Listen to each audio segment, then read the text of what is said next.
జబర్దస్త్ షోలో జబర్దస్త్గా కనపడే జడ్జెస్ ఇద్దరు. ఒకరు నాగబాబు గారు, ఇంకొకరు ఎమ్మెల్యే రోజా గారు. ప్రోగ్రాంలో వచ్చే కామెడీలు చూసినప్పుడల్లా రోజా గారు నాగబాబు గారిని కొట్టడం, కామెడీ షో చూసిన నాగబాబు గారు నవ్వటం. ఇక ప్రోగ్రాం చూసే వాళ్ళకి వచ్చే ఆనందమే వేరని చెప్పాలి. అయితే చాలా రోజుల నుండి టాప్ రేటింగ్ని నెట్టుకొస్తున్న జబర్దస్త్ ప్రోగ్రాం నుండి రోజా గారు వెళ్ళిపోతున్నారు అని పలు వెబ్సైట్స్లో చెబుతున్నారు. అందుకు రోజా గారు కూడా ఏమీ సమాధానం చెప్పట్లేదు.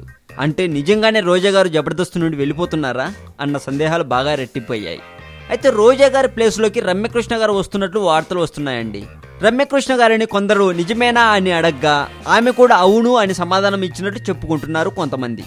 కానీ నిజాలు మాత్రం ఇంకా వెలుగులోకి రాలేదు. ఒకవేళ రోజా గారి ప్లేస్లోకి రమ్యకృష్ణ గారు వస్తే ఈ ప్రోగ్రాం రేటింగ్ ఇలాగే ఉంటుందా లేదా అన్న సందేహాలు ఎక్కువగా కనిపిస్తున్నాయి ప్రోగ్రాం చూసే ప్రజల్లో.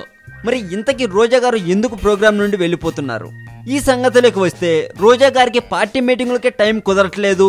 మరి ఈ ప్రోగ్రాంలు ఏం చేస్తారు అని సందేహాలు ఎక్కువ అయ్యాయి. తనకి నిజంగానే టైం సరిపోక ఈ షో నుండి తప్పుకుంటుందా, లేక దీని వెనుక ఏమైనా మనస్పర్ధలు లేక రాజకీయ కుట్రలు ఉన్నాయా అన్నది మాత్రం ఇంతవరకు బయటికి రాలేదు. మరి రోజా గారు ఈ ప్రోగ్రాంలో ఉన్నంత వరకు టాప్లో ఉన్న ఈ ప్రోగ్రాం తను వెళ్ళిపోయాక ఎలా అవుతుందో వేచి చూడాలి. ఈ వీడియో మీద మీ కామెంట్ కూడా పోస్ట్ చేయవచ్చు. మరింత టాలీవుడ్ సమాచారం కోసం సబ్స్క్రైబ్ చేయండి టాలీవుడ్ సెంట్రల్.